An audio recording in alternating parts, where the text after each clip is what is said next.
for me.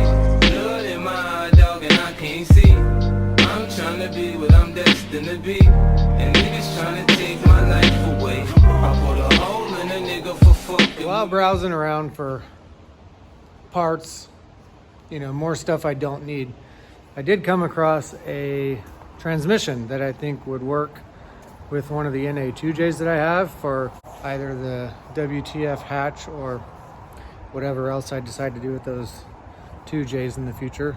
So yeah, check it out.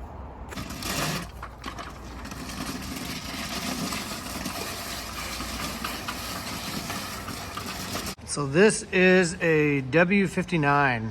So the W55 to W59 body transmissions are virtually the same. This one is out of a 95 generation Toyota Tacoma pickup, 2.4 4-cylinder manual.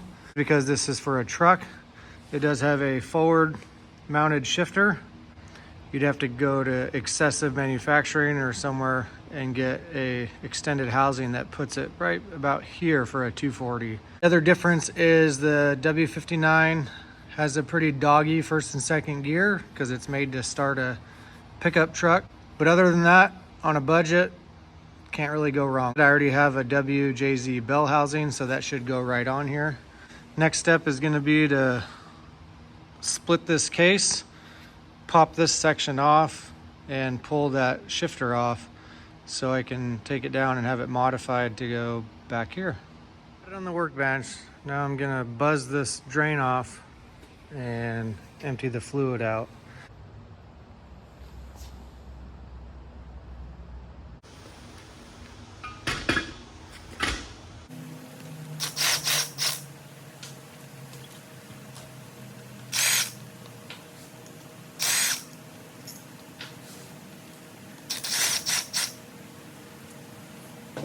I'm gonna have to take this off and take it down to Xcessive, and they'll sell me the housing that's extended and the arm that's extended to match. I gotta try to remember how to do this.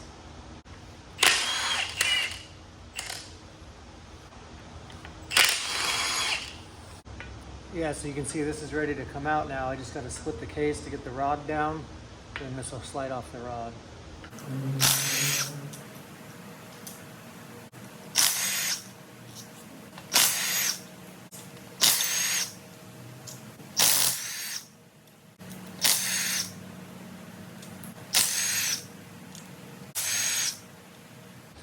It helps if it's in neutral.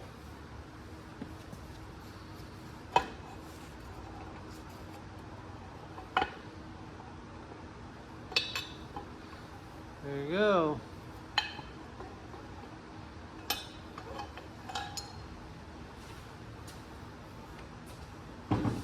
Got it off finally, but from banging it up, looks like it broke this seal here.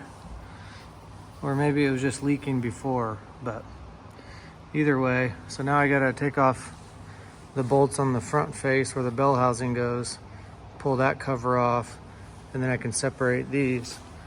And that way when I put it all back together, I can put a new RTV here and here at the same time, and then clamp it down. As you can see, it's all in neutral. That's why it was giving me a hard time to separate it. It wasn't in neutral. So these are all lined up. And you can see this is where the shifter linkage slides on. All right, so it's a couple days later. I dropped that shifter piece off at Xcessive and had them modify it for the longer housing. So picked it up today. Now I'm gonna try to get this transmission put back together. So here you can see the W59. It's made for a truck, so it's got a big long shifter for a Toyota Tacoma pickup. And this is the 240 shifter assembly from Xcessive. So it's an extended housing, and then they took that piece I gave them and they cut it and built a bridge. So now this will bolt in like that. But now I get the front housing off.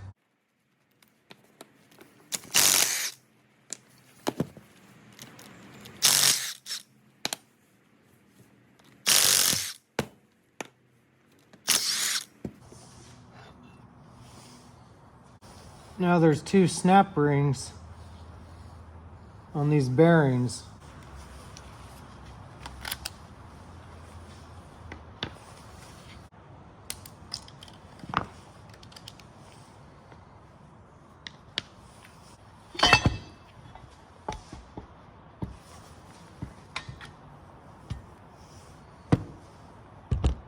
So there we go. There's a W transmission. It's kind of nice. I can actually inspect it all too while it's open. I'm pretty sure this has been rebuilt. A few reasons why I say that. The gears and synchros are in very good condition. The center cartridge is RTV'd on both sides, which that's usually not the case. That tells me it has been opened before. And everything seems to have lube on it still. Everything looks like it's in great shape. So now that it's completely apart, I can clean this housing, clean that housing, and clean the front plate. Get some RTV on there, and RTV on there, and RTV on there, and put it all back together. All right, so just for reference, in case anybody does this and wants to kind of see it all laid out before they get started, here you go. So there's the center cartridge of a W trans. This is the tail section. This is the front section. This is the front case. So that slides on, and then these two snap rings go over these two bearings on this side. And then that locks the case on. And of course you need to RTV the seal on this side. And then the front cover goes on. And there's the bolts for that. Then you can stand it up on end and slide the tail section on. And of course you RTV this side to this side. And that's where the shifter goes. Make sure when you slide the tail section in, you have the shift lever installed and the shifter arm installed. And then you put the shifter case on over the shifter. And then here's all the hardware for the tail section. I don't think I needed to take this plug off, but you got a plug. Shifter stays. I don't know what they're called. They're like shocks, so when you shift side to side, it has pressure on it. And then these bolt the cases all together through the center cartridge. These bolt the shifter housing on, and this bolts the actual shift linkage on. And here's your speed sensor.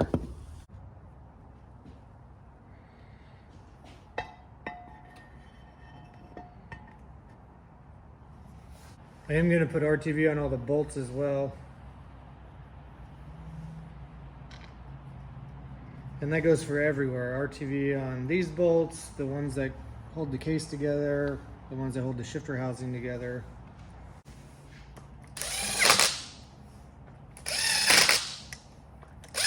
Front section's done.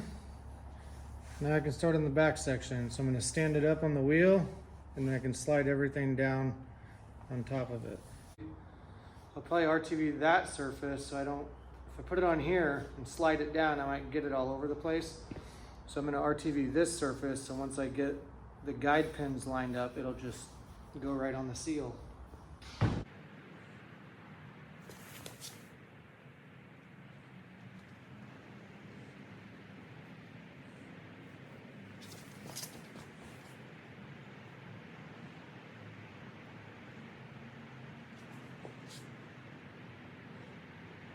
Now slide it down.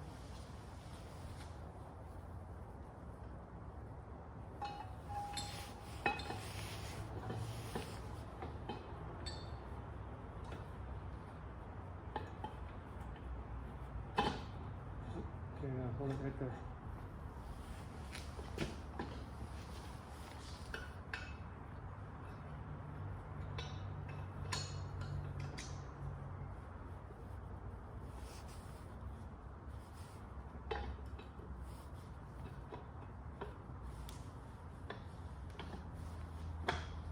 Hey! Get it? Got it. It's easier to have this loose, so that way I could put it into the neutral slot and then slide it down and put the lever on. Otherwise, I'm just jiggling this thing around blind, trying to make sure this arm goes into the shift linkage. So now I can bolt that on and bolt the cover on. You're welcome. Thanks, babe.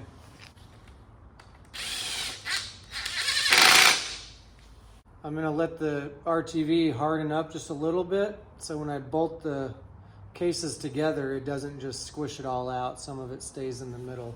While I wait for that, I got the shifter linkage bolted to the rod, and now I can put the shifter cover on.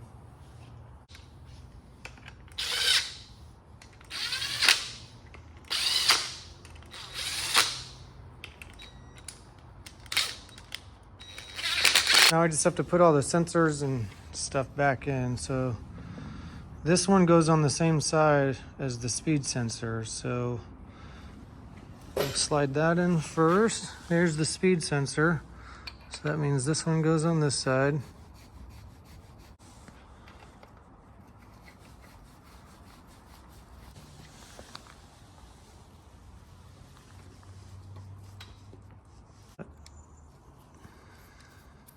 Here's the plug that I don't think I needed to take out, but we'll go ahead and...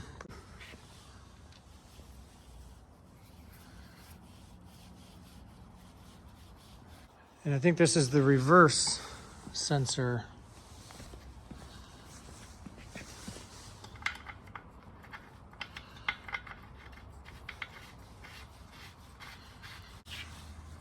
There's already going to be RTV in here, in those holes, as you can see, so that should be good.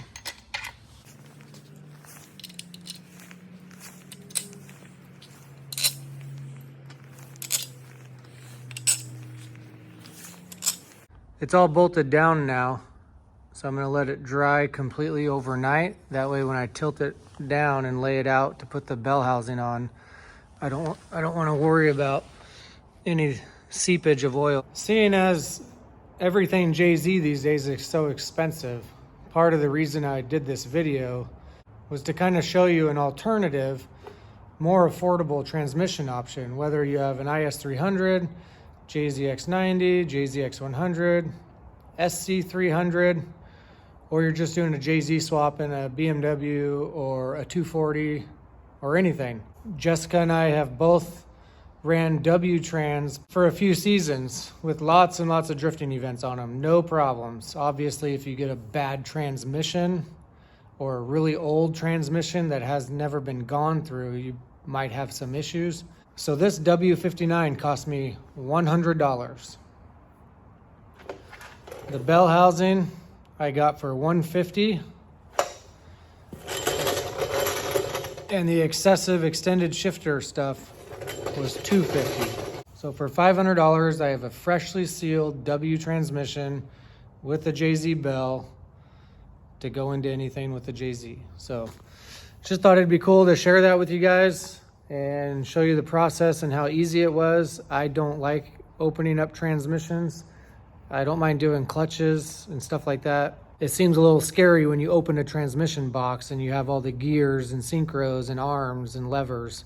I've done the shifter relocation on all of our other Ws for the S chassis that we used them in, as well as a JZX100 years ago that I swapped with a W trans. So I have experience, but with this video, I'm pretty sure anybody can do it. So like always, like, comment, subscribe, and I'll see you on the next one.